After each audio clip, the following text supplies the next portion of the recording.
cosa que necesitamos entender, que la salvación en un sentido es pasada. En el pasado, ¿verdad? Cristo me ha liberado de la pena del pecado. En la cruz, cuando Él murió por mí, Él me justificó en la cruz. Cuando me justificó, y ahorita vamos a hablar de lo que significa ser justificado, Él me liberó del infierno, de la paga del pecado. En el presente, en la medida en que yo me sigo santificando, es decir, que yo sigo mejorando mi vida de santidad, yo estoy siendo liberado del poder del pecado. Menos poder tiene el pecado sobre mi vida y puedo vivir mejor. Pero en un futuro, cuando ya yo entre en gloria, Dios me liberará de la presencia del pecado. De la pena del pecado, del poder del pecado y finalmente de la presencia del pecado. Y eso es algo que estoy esperando con mucho gozo. La Trinidad en la salvación. La salvación no es obra solamente de Cristo, no es obra solamente de Dios Padre, no es obra solamente del Espíritu Santo, es obra de toda la Trinidad. Dios Padre diseñó el plan. Cristo se ofrece como redentor y el Espíritu Santo es quien da la convicción de pecado y produce la regeneración. Yo decía anteriormente que necesitamos analizar las cosas de la perspectiva de Dios porque bajo la perspectiva humana Cristo se ofrece como redentor después que Adán y Eva cayeron. Desde la perspectiva de Dios, Cristo es seleccionado como el redentor desde antes que Dios creara el mundo. Lo que implica que Dios sabía que Adán y Eva iban a caer, iban a pecar. Cuando hablamos de justificación, dos conceptos importantes en lo que es la salvación: justificación y santificación. Justificación, esto es como lo define la teología sistemática de Strong.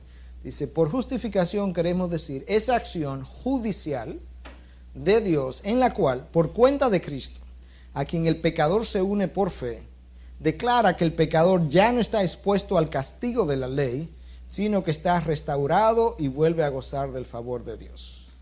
En otras palabras, cuando Cristo muere en la cruz, ese es su acto de mi justificación. Cuando yo pongo mi fe en Cristo, entonces, por Cristo, que eso es lo que está esta definición diciendo, ahora Dios puede quitarme la pena, la paga del pecado, y ahora yo puedo volverme a Dios, y Dios puede volverse a mí, y yo he sido justificado. Romanos 5:1 dice, por tanto, habiendo sido justificados por la fe, tenemos paz para con Dios por medio del Señor Jesucristo. Hasta que eso se dé, yo no estoy en paz con Dios. Literalmente la palabra de Dios dice que nosotros, antes de haber recibido a Cristo como Señor y Salvador, somos enemigos de Dios.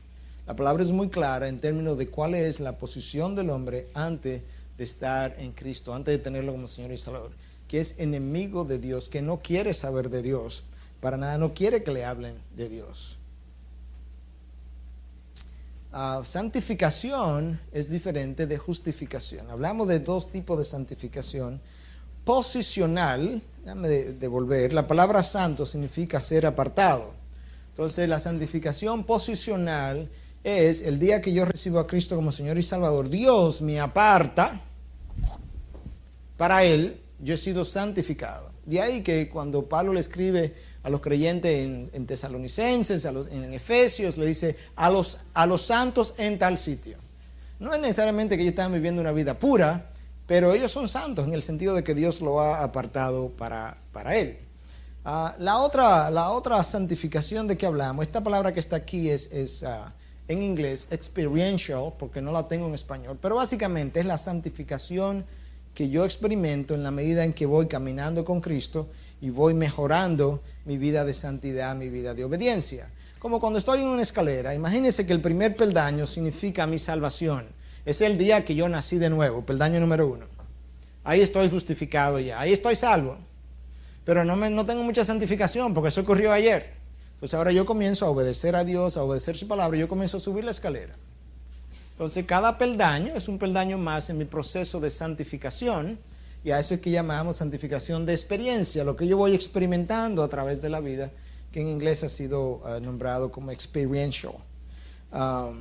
Y esa santificación es el proceso entonces a través del cual Dios me va transformando poco a poco a la imagen más cerca de la imagen de Jesús. Poco a poco, poco a poco. La palabra de Dios dice lo siguiente, 1 Tesalonicenses 4:3, porque esta es la voluntad de Dios, vuestra santificación. Es decir, que os abstengáis de inmoralidad sexual. Pero Dios ha revelado cuál es su voluntad, vuestra santificación. Cuando a veces alguien nos pregunta, pastor, ¿y cómo yo sé cuál es la voluntad de Dios para mi vida? Lo primero yo tengo que preguntarme si estoy viviendo en santificación. Porque la voluntad general de Dios para cada uno de los que estamos aquí es santificación. Si yo no conozco eso, difícilmente Dios quiera revelarme la voluntad personal para mi vida, porque yo ni siquiera estoy viviendo conforme a su voluntad general.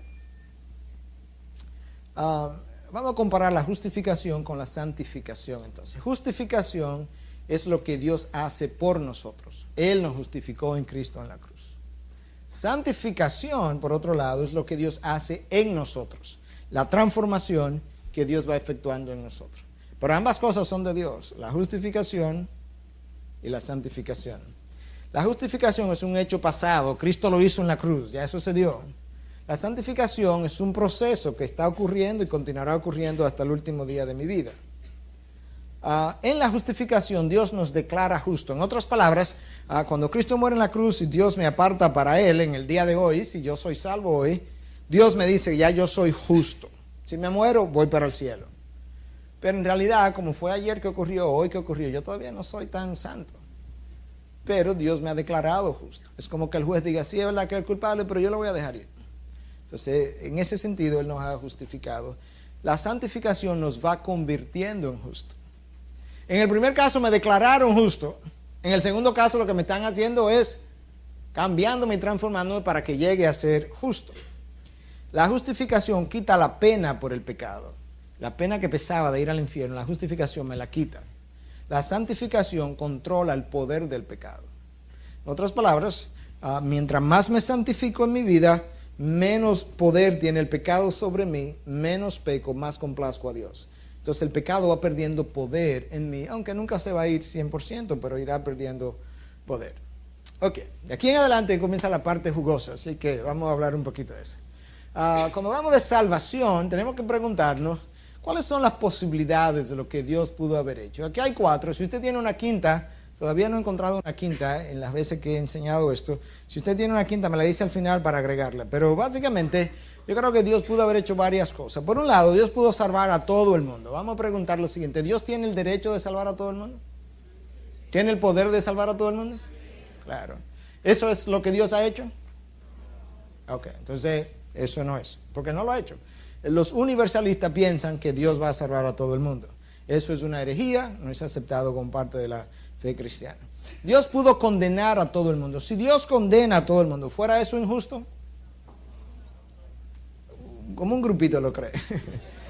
Pero si Dios hace y condena a todo el mundo, claro que no puede ser injusto. Nada de lo que Dios haga es injusto. Puede ser que a mí no me guste y yo le llame injusto, pero ¿quién soy yo para juzgar a Dios? Pero la pregunta es si Dios ha condenado a todo el mundo. Lo mandó al infierno. ¿Todo el mundo ganó? Ok, entonces la posición 1 y la posición 2 están eliminadas. Me quedan 2 posiciones que son con las que vamos a trabajar en lo adelante. Dios pudo ofrecer la salvación sin garantía y dejar que el hombre escogiera. En otras palabras, aquí está mi salvación, se lo ofrezco al mundo entero y ustedes escogen. Si ustedes escogen, bien, son salvos. Si no escogen, mal, se condenaron. Ok, eso es una posibilidad, ¿sí o no? Ok, la pregunta es si eso fue lo que él hizo. Ok, vámonos por parte. La última posición, la cuarta, es Dios garantizar la salvación. En otras palabras, Dios mirar para abajo y decir, esta gente dice que pueden escogerme, pero no me pueden escoger y yo voy a escoger. La pregunta es si Dios hizo la tercera o la cuarta. Pero es una de esas dos. La pregunta no es, ¿qué cree el pastor que está enseñando? La pregunta es, ¿qué dice la Biblia? Porque esto es lo que tiene validez. Y es posible, a menos que, bueno, la posición más común en el mundo cristiano es la número 3. Que el hombre es quien elige a Dios. Esa es la posición armeniana. La pregunta es si eso es lo que Dios ha revelado. Porque lo que importa es lo que Dios ha revelado. Cuando hablamos de esto, ya los ánimos comienzan con, te ve, pastor, porque... Y de nuevo, relájese, yo no lo voy a acusar, yo no tengo poder de condenarlo. Relájese. Lo que queremos es ver, aunque ustedes estén en desacuerdo conmigo al final, lo que la Biblia dice. Porque honestamente, yo pasé de una posición a otra, no porque alguien me enseñó, yo pasé de una posición a otra, años atrás, porque la Biblia me lo reveló. y yo tenía que ser honesto y decir, yo me voy a olvidar de lo que yo entendí en la Biblia o yo lo voy a aceptar. Entonces vamos a ver qué es lo que Dios ha hecho. Número 1, ¿Abraham estaba buscando a Dios cuando Dios lo eligió o simplemente Dios lo eligió? Yo le voy a preguntar a ustedes ahora. Dios eligió a Abraham, ¿estamos de acuerdo? Josué 24 dice que Abraham habitaba en los pueblos paganos junto con su familia, eran todos unos paganos y Dios se les reveló. ¿Por qué Abraham? Abraham tenía un hermano y tenía un papá. ¿Y por qué no le habló al hermano? Porque Dios se complació ahora. ¿Aceptamos eso? Ok, vámonos por parte, porque al final es que yo no entiendo por qué que no aceptamos lo otro. Aceptamos que Dios eligió a Abraham. Israel fue elegido por Dios. ¿Sí o no? ¿Y por qué? Yo no sé por qué Dios no le cogió con los árabes. O con otros de los pueblos paganos. ¿Por qué Dios eligió a Israel? Porque Dios puso su amor sobre Israel. De hecho, Él dice en Deuteronomio 7:7, oye, yo te escogí no porque tú eres mejor que los pueblos de alrededor, no. Porque te amé. En otras palabras, no hubo razón para escogerte, yo que decidí amarte. Ok. Número 3, los profetas andaban aplicando, llenaron una aplicación para ser profeta o Dios le dijo, ven. Oye, Amós estaba arando en el campo, quitado de bulla con unos bueyes, y Dios dice, hey Amós, deja eso, ven que tú vas a ser profeta. Pero yo no te he pedido que me haga profeta, yo te he preguntado, Amós, ven que tú vas a ser profeta. Moisés estaba en el desierto, quitado de bulla, Moisés va a caminar, tenía 40 años atendiendo, y de repente, un arbusto quemándose. Y ahora Dios dice que Él me está eligiendo a mí para que vaya a Egipto. Él aplicó para esa posición. No, Moisés de hecho después de Dios elegirlo le dijo, no, yo no voy para allá. Y Dios le dijo, pues yo no te he pedido permiso, yo estoy diciendo que tú vas para allá. Y tenemos que averiguar cuándo tú vas a salir para allá, pero para allá es que tú vas. Ok, aceptamos que Dios eligió a los profetas, ¿verdad? Ok. De los profetas que están en el Antiguo Testamento, con la excepción de Jonás, que lo mandaron a Nínive en contra de su voluntad. Ustedes sabían que Jonás no quería ir para Nínive, ¿verdad que sí? ¿Y qué Dios le dijo? Ay no, Jonás, yo voy a respetar tu voluntad, porque tú sabes, yo soy tan respetuoso de la voluntad del hombre que yo esa voluntad no la voy a tocar. No, Dios le dijo, ¿qué es lo que tú quieres? ¿Que tú te quieres ir para el otro lado? Sí, vete, que nos encontramos en Nínive. Y Jonás se fue para allá y Dios le dio una orden al pez que se lo tragara. Y le dice, él piensa que va para allá, pero después que tú le des vuelta por 72 horas, que él sepa lo que hay adentro, que esté como una batidora, entonces tú vas y me lo vomitas en Nínive. Entonces, Jonás sale y Dios, tú eres irrespetuoso de mi voluntad. Yo te dije que era para Nínive, ¿no? Tú puedes ir por aire o por ballena, tú decides. Pero tú vas para Nínive. Los gentiles andaban buscando de Dios. No, con Romanos 10:12 dice que Dios se le reveló a un pueblo que no andaba buscando eso. Es increíble que Dios lo dice tan claro que yo no sé por qué que no lo vemos. Dios dice en Romanos 10:20, déjame leerlo. Isaías es muy osado y dice, fui hallado por los que no me buscaban. O sea, los que no me andaban buscando, fui hallado por ellos, yo me le revelé. Me manifesté a los que no preguntaban por mí. ¿Tú estás yendo?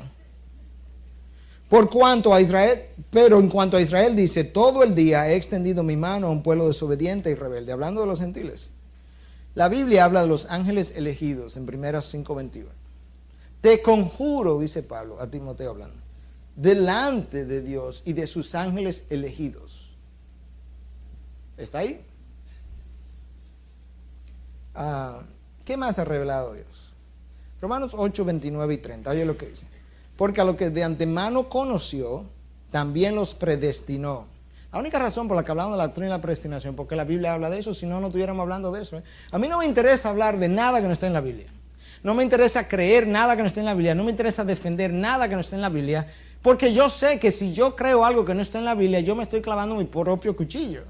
Entonces, lo único que me interesa, hermano, de verdad, es creer lo que la palabra dice. Y esa es mi intención de ver los textos para ver lo que dicen. Porque a los que de antemano conoció, también los predestinó a ser hechos conforme a la imagen de su Hijo, para que Él sea el primogénito entre muchos hermanos. Y a los que predestinó, a esos también llamó. Y a los que llamó, a esos también justificó. Y a los que justificó, a esos también glorificó. Lo que vamos a hacer ahora es que vamos a coger ese texto de la parte de atrás y nos vamos a ir adelante. Lo vamos a coger en la palabra glorificó. Y vamos a preguntar a quién Dios glorificó. A lo que justificó, ¿verdad? Bueno, lo vamos a hacer el ejercicio en pantalla. ¿A quién glorificó? Dice el texto. A los que justificó. ¿A quién justificó? A los que llamó. ¿Pero a quién fue que llamó? A los que predestinó. O sea que llamaron a un grupo, ¿verdad? ¿Y a quiénes predestinó? A los que él conoció. El texto me está diciendo que un grupo de personas que Dios predestinó, al predestinarlo los llamó, al llamarlo los justificó y al justificarlo los glorificó. Eso dice la palabra. Romanos 8, 28, 29 y 30, ese es el texto. ¿Cuándo ocurrió nuestra salvación? Yo no sé cuándo fue cada uno de ustedes salvo. A lo mejor fue el año pasado, a lo mejor fue ayer, a lo mejor fue hace 6 años. Lo que yo sé es que ninguno de ustedes fue salvado ayer, ni hace 6 años, ni hace 50 años. La palabra dice en Efesios 1:4, según nos escogió en él antes de la fundación del mundo. Yo no me inventé eso. Yo no escribí eso. Pablo no lo escribió, Pablo lo redactó por inspiración del Espíritu. Antes de la fundación del mundo yo había sido escogido. ¿Por qué? No tengo ni idea, pero no me interesa. Me interesa es darle gracias a Dios porque me escogió. En los tiempos de Jesús, cada discípulo podía escoger su maestro, y de hecho así era. Y si a los 3 meses ya este maestro no me gustaba, yo dejaba ese maestro y buscaba otro maestro. Cristo, tratando de entender, de darle a entender a ellos que esta es una relación diferente, le dice en Juan 15:16, vosotros no me escogisteis a mí, sino que yo escogí a vosotros. ¿Estamos de acuerdo con eso? Estamos de acuerdo que los discípulos no escogieron a Cristo, ¿verdad que no? Porque lo dice, él se lo dice de 2 formas. Mira, no me escogiste. La otra forma, fui yo quien los escogí. Entonces, si él escogió a Abraham, si él escogió a Israel, si él escogió a los profetas, si escogió a los gentiles, si escogió a los discípulos, ¿cuál es el problema de que él siga escogiendo? Eso es lo que él viene haciendo toda la vida. ¿Por qué Dios tiene que elegir? Muy sencillo. Porque Romanos 3:11 dice literalmente, nadie busca de Dios. Es posible que aquí hayan diferentes traducciones. Búsquela en toda la traducción que usted tenga. Búsquela en chino, en griego, en alemán. Dice que nadie busca de Dios. Yo o creo eso o desecho eso. Pero la palabra dice que nadie busca de Dios. Nadie, absolutamente nadie. La razón por la que Dios escoge no es porque hay un grupo de personas que está diciendo, oh, yo quiero entrar, Dios, yo quiero entrar. Y Dios dice, no, usted no es de mis elegidos, nada, aquí no venga. No, es que todos hemos dicho, yo por ahí, no, con ese Dios yo no quiero nada, absolutamente nada. Y habiendo dicho eso, Dios en su soberanía y por razones que Él no ha revelado, escogió a un grupo y le dio salvación. Pastor, pero yo conozco una amiga mía que está buscando de Dios. Bueno, o si usted fuera a creer eso, o usted está equivocada o Dios está equivocado, pero Dios dice que nadie busca de Dios. No, pero yo la veo buscando y viniendo a la iglesia, sí, es verdad. Pero no es que ella está buscando, es que la están atrayendo. Voy a ilustrarlo, mi ilustración favorita. Usted lo va a ver inmediatamente que yo quiero decir. Usted trae un indio de la jungla que nunca ha visto la luz, no sabe lo que es una aspiradora. Él no sabe que la aspiradora tiene un motor que succiona. Entonces usted cierra esa puerta que está ahí, la cierra, esa puerta de vidrio, y usted pone a su indio allá de aquel lado. Y usted pone una aspiradora de este lado. Asuma que él no puede oír el sonido tampoco. Usted le tapa los oídos. Entonces de repente usted le dice al indio, mira lo que está pasando ahí. Entonces él ve este tubo y él ve basura que viene para dentro del tubo. Y el indio, desde aquella posición, él no sabe lo que es una aspiradora, él no sabe lo que es la electricidad, y él ve esa basura entrando y dice, wow, basura que camina, increíble, mira, esa basura increíble. En la tribu mío nunca yo he visto una basura caminando, mira eso, mira, y entró. Pero usted sabe, usted que conoce que la basura no está caminando, que la están succionando. Entonces, cuando usted ve a alguien que realmente está buscando a Dios, lo están succionando de arriba, Dios lo está succionando con su aspiradora. Y lo que él está haciendo es respondiendo a esa búsqueda de Dios. Y entonces él de repente entró y parece que él andaba buscando como la basura. Pero Dios fue quien lo succionó. La realidad que la palabra revela. Oye lo que la palabra revela con relación al hombre y a Dios.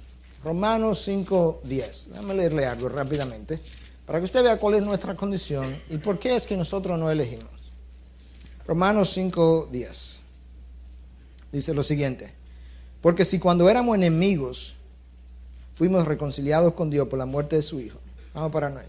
¿Usted se da cuenta de lo que el hombre es antes de que Dios lo redima? Enemigo de Dios. Cuando éramos enemigos de Dios. ¿Usted ha visto un enemigo buscando a otro enemigo? No. El enemigo odia a Dios. Pero eso no es lo único, Romanos dice. Romanos 8:7. Oye lo que Romanos 8:7 dice. Refiriéndose al hombre inconverso y a su mente y su forma de pensar. 8:7. Ya que la mente puesta en la carne, esa es la mente del hombre inconverso, tiene que leer todo el contexto, es enemiga de Dios. Pero eso no es suficiente, oye. Porque no se sujeta a la ley de Dios, pues ni siquiera puede hacerlo. ¿Sí oyes? La mente del hombre inconverso no es solamente que no se sujeta a la ley de Dios, es que tiene una inhabilidad para hacerlo. Está tan amarrada, tan entenebrecida, que no puede hacerlo. Si no puede hacerlo, la única opción, esperanza que ese hombre tiene es que Dios intervenga y lo regenere. Pero no, porque no puede, está atado al pecado, lamentablemente. El concepto es que el hombre tiene libre albedrío. Y para comenzar, ¿dónde en la palabra de Dios aparece la palabra libre albedrío? O sea, ¿en qué libro de la Biblia aparece la palabra libre albedrío? En ninguno. ¿Qué sí aparece en la palabra? ¿Qué es contrario al libre albedrío? Vamos a leerlo. Romanos 7:14. Yo soy carnal, vendido a la esclavitud del pecado. ¿Usted ha visto un esclavo libre? Si usted lo ha visto, me lo deja saber, pero yo no conozco uno. Romanos 7:18. En mi carne no habita nada bueno. ¡Ay! En mi carne no habita nada bueno. Porque el querer está presente en mí, pero el hacer el bien no. ¿Oyeron? En mi carne no habita nada bueno. El querer hacer el bien, sí, el querer yo quiero, pero el hacerlo no está en mí. ¿Qué cosa? Porque estoy atado al pecado. Romanos 8:7, ya lo leí. Ya que la mente puesta en la carne es enemiga de Dios, porque no se sujeta a la ley de Dios, pues ni siquiera puede hacerlo. Segunda de Timoteo 2:26. Y volviendo en sí, escapen del lazo del diablo, habiendo estado cautivos de él para hacer su voluntad. Cautivos del diablo para hacer la voluntad de Dios, no, la voluntad del diablo. Si eso no es suficiente, Cristo viene y dice, al que el Hijo hace libre, os libertare, será verdaderamente. O sea que yo no soy libre si el Hijo tiene que hacerme libre, ¿verdad que sí? Pero está claro. Al que el Hijo os libertare será verdaderamente libre. Conclusión, porque no es libre. Ahora yo entiendo. Cristo habla de eso también. Seguimos. Ese no es todo el peso de la palabra. Juan 6:44. Nadie puede venir a mí. Vamos para 9. Si eso es lo único que el texto dijera, ¿cuántos pueden venir a Cristo? 0, ¿verdad? Ok. La última vez que yo chequeé la palabra nadie significaba nadie. Nadie puede venir a mí si no le atrae el Padre que me envió. O sea que el Padre tiene que hacer algo. El problema es más grave todavía. Porque la palabra que ella aparece como atraer en el griego es el kuo.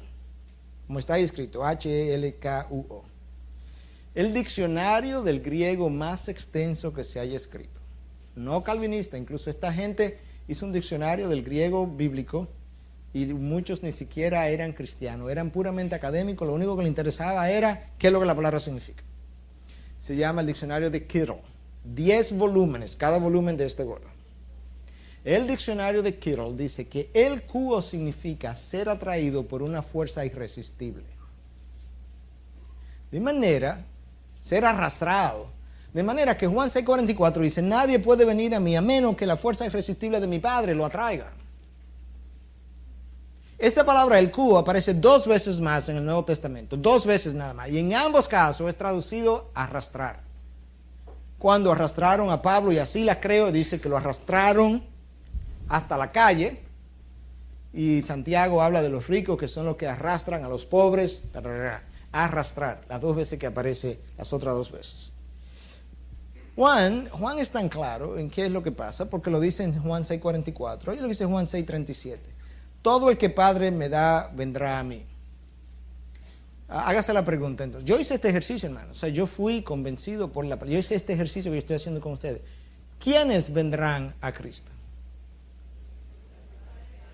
Todo lo que el Padre me da. ¿Está claro? Juan 6:39. Y esta es la voluntad del que me envió, que de todo lo que Él me ha dado, yo no pierda a nadie. ¿Cuál es la voluntad? Que de todo lo que Él me ha dado, yo no pierda a nadie. Pero cuando Cristo va a morir, y en el aposento alto Él ora a Dios, Él se refiere de forma continua a ese grupo que Dios le ha dado. Oye lo que Él dice en Juan 17:2. Por cuanto le diste autoridad sobre todo ser humano. ¿Sobre quién tiene Cristo autoridad? Sobre todo ser humano. Escucha ahora. Para que dé vida eterna a todos los que tú le has dado. Cristo vino con una encomienda. Cristo vino con una encomienda que Él claramente define en la palabra, y que ahora en Juan 17:2 Él la define más claro de ahí, no canta un gallo. Yo vine con autoridad sobre toda carne, pero yo vine para darle vida eterna a todos los que tú me has dado. Y en esa oración de Juan 17, Cristo 6, 7, 8, 9 veces de forma diferente se refiere a ese grupo que tú me has dado. Padre, yo no oro por el mundo, yo oro por ellos. Yo quiero que lo que tú me has dado esté en donde yo estoy. 6, 7, 8 veces en una sola oración Cristo se refiere a lo que tú me has dado, a lo que tú me has dado, a lo que tú me has dado, a lo que tú me has dado. De una forma increíble. Míralo en 6:39. Y esta es la voluntad del que me envió, que de todo lo que Él me ha dado, yo no pierda nada. La razón por la que Dios tiene que hacer esa elección es porque nadie escoge a Dios. La palabra de Dios dice en Romanos 3:10, 11, que nadie busca de Dios. Y los textos restantes hablan de que la voluntad está atada al pecado. Pastor, pero eso no es justo. ¿Dice quién? ¿Dice quién? A Pablo le dijeron eso. Pablo está hablando en Romanos 9. Romanos 9, quizá uno de los capítulos más contundentes con relación a esta doctrina. Porque oye lo que Pablo dice. Y no solo esto, Romanos 9:10, sino que también Rebeca, cuando concibió mellizos de uno, nuestro padre Isaac, porque aun cuando los mellizos no habían nacido y aún no habían hecho nada, ni bueno ni malo. ¿Oyeron eso? O sea, cuando no habían hecho nada malo ni bueno. Para que el propósito de Dios conforme a su elección permaneciera, no por las obras, sino por aquel que llama, se le dijo a ella, el mayor servirá al menor. Tal como está escrito, a Jacob amé, para Esaú aborrecí.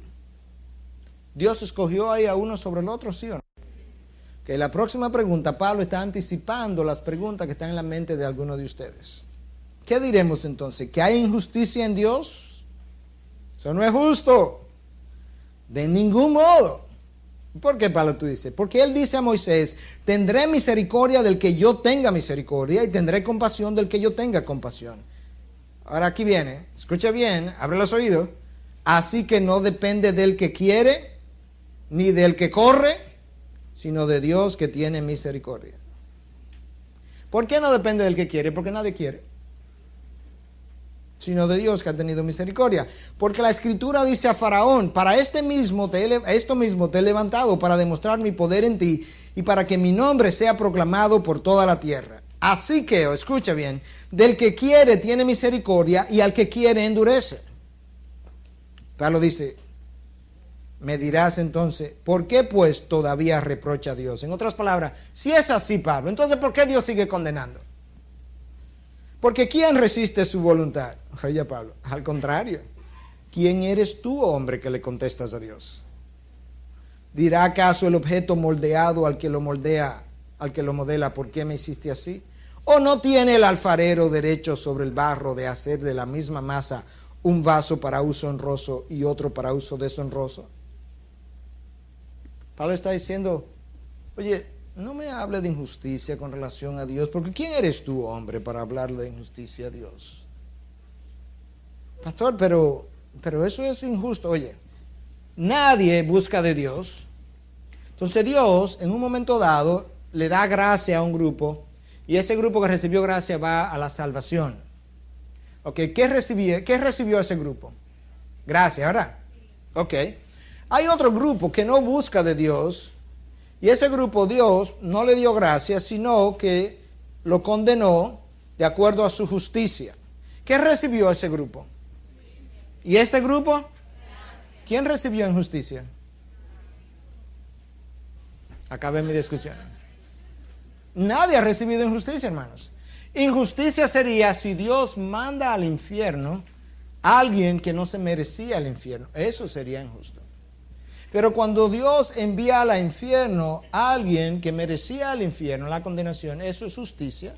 Cuando Dios envía a la gloria a alguien que no se merecía la gloria, pero le dieron gracia, eso es gracia, pero a nadie le han dado injusticia. ¿Por qué uno y no otro? Bueno, las cosas reveladas no pertenecen a nosotros y las cosas secretas le pertenecen a Dios. Algunos cuestionamientos entonces, porque algunas preguntas iban a venir al final, yo las voy a anticipar para respondérselas antes de que usted la hagan. Bueno, pero segunda de Pedro 3:9 dice que el Señor no tarda en cumplir su promesa, según algunos entienden la tardanza, sino que es paciente para con vosotros, no queriendo que nadie perezca, sino que todos vengan al arrepentimiento. Según ese versículo, ¿qué es lo que Dios quiere? Que todos vengan al arrepentimiento. Ahora, Isaías 46, 10, 11 dice, todo lo que quiero lo realizaré. Y entonces, ¿cómo yo apareo esas dos verdades? Isaías dice, todo lo que yo quiero lo realizaré. Segunda de Pedro dice que Dios quiere que todo el mundo se arrepienta. Se supone que si Dios quiere que todo el mundo se arrepienta, Isaías dice que todo lo que Él quiere lo realizaré. Eso implica que Él debe producir el arrepentimiento en todo el mundo. ¿Verdad que sí? No, eso no es como se une esas dos verdades. A menos que todo signifique otra cosa. Vamos a ver. Es posible que quizás todo no signifique todo. Juan 6:39 dice, y esta es la voluntad del que me envió, que de todo lo que Él me ha dado yo no pierda nada, sino que lo resucite en el día final.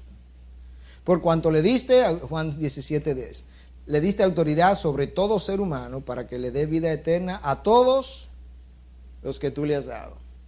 Entonces todos ahora como que parece que es un grupo de personas que el Padre le dio al Hijo. ¿Sí o no? Eso es lo que esos textos dicen. Sigamos viendo a todo por un momentito. Padre, quiero que los que me has dado estén también conmigo donde yo estoy. ¿Quiénes son los que Él quiere que estén con Él? Los que me han dado. Todos, pero ¿quiénes son los todos? Los que me has dado. Juan 17:12. Cuando estaba con ellos en el mundo, yo los guardaba en tu nombre. A los que me diste los guardé. O sea, yo no guardé a todo el mundo, ¿no? Y ninguno de ellos se perdió, sino el hijo de perdición, para que se cumpliese, para que la escritura se cumpliera. O sea, de lo que me diste no se perdió ninguno. Esa es mi garantía, ese era mi trabajo, yo lo hice bien. Se perdió el hijo de perdición, sí, pero tú no me lo diste. Esa era la realidad. La palabra todo en el Nuevo Testamento frecuentemente significa todo tipo de persona y no el 100% de la persona. Bueno, pastor, ya usted está inventando cosas. No, vamos a ver la palabra a ver si es verdad. Eso que yo digo, vamos a ver si es verdad. Que en el Nuevo Testamento raramente la palabra todo significa el 100% de los individuos. Implica todo tipo de personas. 3 ejemplos y hay múltiples. Juan 12:32. Y yo, si soy levantado de la tierra, traeré a todos a mí mismo. ¿Eso ocurrió cuando Cristo fue levantado de la tierra? Sí, no. No, porque lo que la mayoría hizo fue que lo rechazó. Pero si todo significa todo tipo de personas, ¿Cristo atrajo a todo tipo de personas? Claro, hombres, mujeres, viejos, niños, gentiles, judíos, claro. Mateo 10:22, seréis odiados de todos por causa de mi nombre, pero el que persevere hasta el fin, este será salvo. ¿Los discípulos fueron odiados del 100% de la gente? No, porque mucha gente que creyó en ellos incluso. Pero si significa de todo tipo de gente, sí, ellos fueron odiados por romanos, por gentiles, por griegos, por hombres, mujeres, niños, gente amarilla, verde, de todos los colores. Marcos 1:5, y acudía a él toda la región de Judea y toda la gente de Jerusalén, y confesando sus pecados eran bautizados por él en el río Jordán. Eso significa que el 100% de la gente acudía a Jesucristo. Lo que menos hacían era acudir a Jesucristo. Eso no era el problema, que no iban detrás de él. Pero dice, toda la gente confesando todos sus pecados. Usted va al cine y tú le dices, y había mucha gente. ¿Y quiénes estaban ahí? Chacho, todo el mundo. O sea que República Dominicana entera estaba en el cine.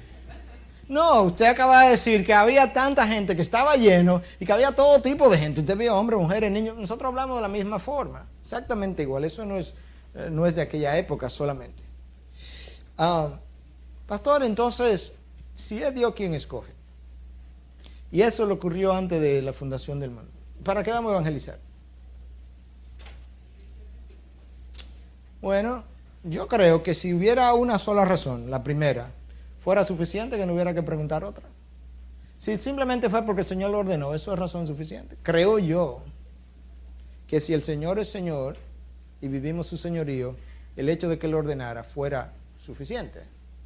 Número 2, ¿tú no crees que si después que Dios te salvó a ti y a mí, que no lo merecíamos, que no tenía ninguna razón para Él morir por nosotros, que no había nada bonito en nosotros, que éramos enemigos de Él, y que pudo no haberlo hecho, ¿tú no crees que eso es razón suficiente para vivir con tanta gratitud como para ir a evangelizar y completar el plan de redención?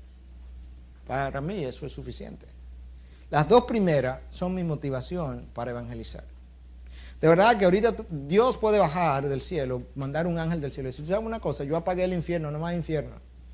¿Sabes una cosa? Que hay un grupo de gente que más nunca volvería a predicar, porque como ya se acabó el infierno, yo haría exactamente lo mismo. Yo diría, yo nunca he predicado por el infierno. Yo no estoy mintiendo, Dios, o sea, delante de Dios le estoy diciendo, yo no he predicado nunca porque el infierno existe. Eso es un beneficio natural de la predicación, que la gente no vaya al infierno, de lo cual yo me alegro enormemente. Pero yo no necesito la existencia de un infierno para sentirme motivado y suficientemente agradecido para ir a contarle a otro lo que Dios me ha revelado en mi vida.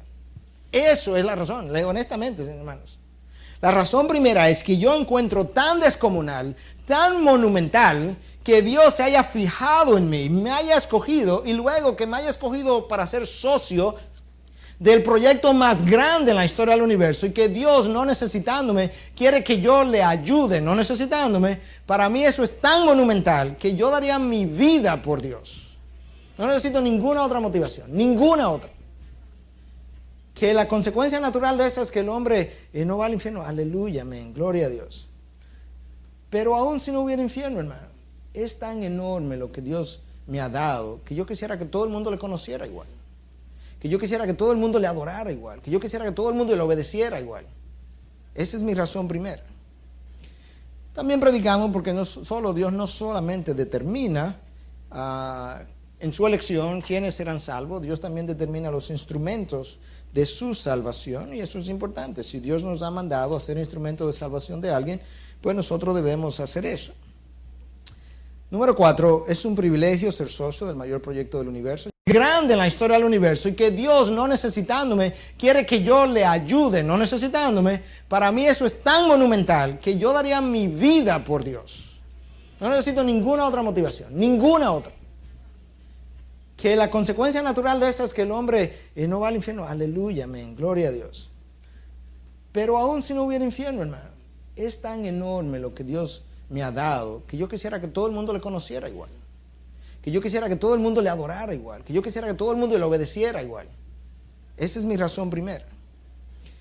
También predicamos porque Dios no solamente determina en su elección quiénes serán salvos, Dios también determina los instrumentos de su salvación, y eso es importante. Si Dios nos ha mandado a ser instrumento de salvación de alguien, pues nosotros debemos hacer eso.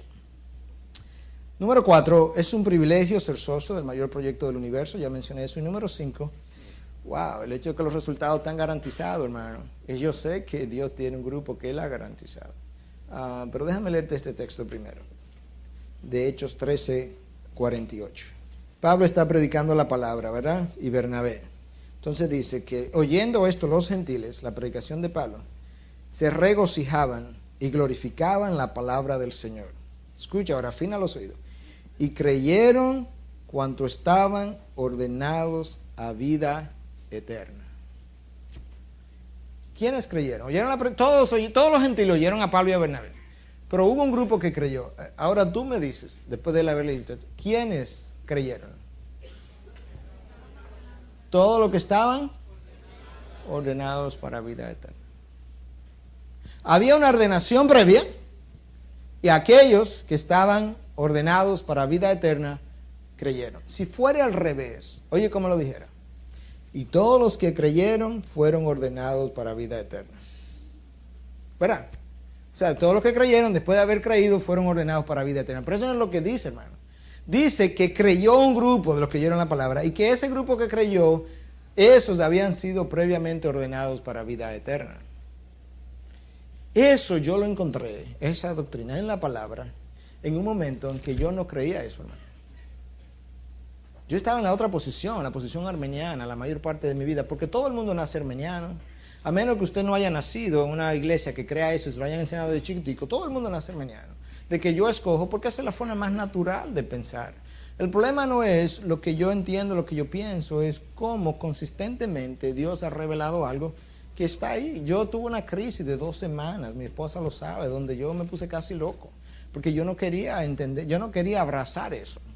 Porque yo tenía otra idea de la salud. Yo decía, pero ¿y dónde está el papel del hombre? ¿Y qué rol juega el hombre? Y entonces mi esfuerzo, ¿qué? Como que yo quería tener algún crédito en la salvación. Y obviamente, ¿qué crédito tiene el hombre en la salvación? El hecho de ser el instrumento de Dios y gozarse de lo que Dios hace a través de uno. Pero el crédito es totalmente de Dios. Y la palabra, que es lo que debe convencernos, me convenció de lo que yo acabo de exponer. Después que entendí que el hombre tiene una voluntad que no es libre, que está atada al pecado, que no busca de Dios, que no quiere saber de Dios, que es enemigo de Dios, y que Dios, sabiendo eso, entonces en su misericordia, Él ha atraído a un grupo, y a eso le ha dado salvación. Eso es lo que se conoce como la doctrina de la predestinación o la doctrina calvinista. La realidad es que no debiera llamarse calvinista, porque nada de eso que yo expuse ahí tiene nada que ver con Calvino, tiene que ver con Pablo. Eso debiera llamarse la doctrina paulina. Y si quisiéramos mencionar a alguien, entonces debiéramos mencionar a Agustín, porque Agustín en el siglo IV postuló exactamente lo mismo. Agustín, el San Agustín de la Iglesia Católica, postuló exactamente lo mismo, y Martín Lutero hizo exactamente lo mismo. Lo único que Calvino hizo fue darle forma y lo sistematizó la enseñanza. Más nada. Teníamos cientos de años entendiendo eso.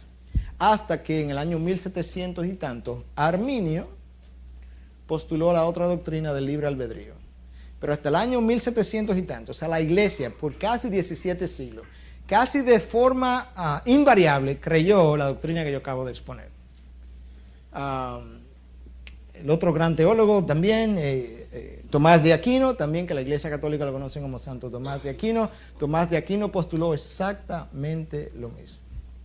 Hasta que Arminio, 1700 años después, salió con la historia del libre albedrío. Le digo, hermanos, que a pesar de que parece para muchos injusto, a pesar de que para muchos parece como que eso le quitaría al hombre el incentivo de evangelizar, yo le puedo decir delante de Dios, no hay otra doctrina que a mí me haya impulsado más a evangelizar que esta doctrina que yo acabo de exponer. No hay una verdad que a mí me haya dado más gusto de entender, de predicar, de exponer. Yo se lo dije que era mi sección preferida, porque me habla de la gracia infinita de Dios. Porque me habla de una gracia que para mí es inconcebible. Y eso, cuando yo lo saboreo en mi persona como salvación, eso tiene un sabor que no hay nada con lo que yo pueda compararlo. Cuando nosotros hacemos un seminario, hermanos, y le decimos a los hermanos que hay que salir a evangelizar porque todos los días se van miles de personas al infierno, hermanos, miren, eso de querer motivar por sentido de culpa, oye, eso ni está en la palabra, ni es psicológicamente sano, ni es de ninguna forma sano.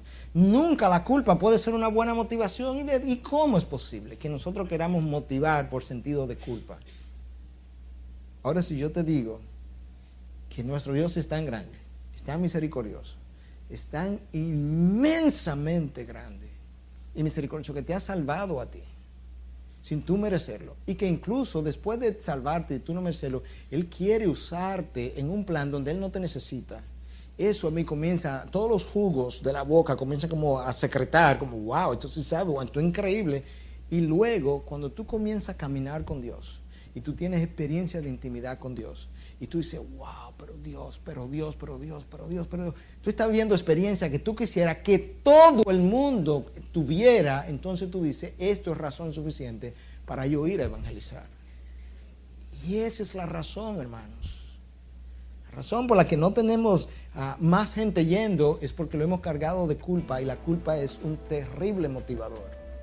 Cuando en vez de cargar la gente de culpa, lo carguemos de la gracia de Dios, lo carguemos del poder soberano de Dios y de la grandeza de Dios, ese Dios será tan grande que la gente no podrá dejar de hablar de lo que ha visto y oído.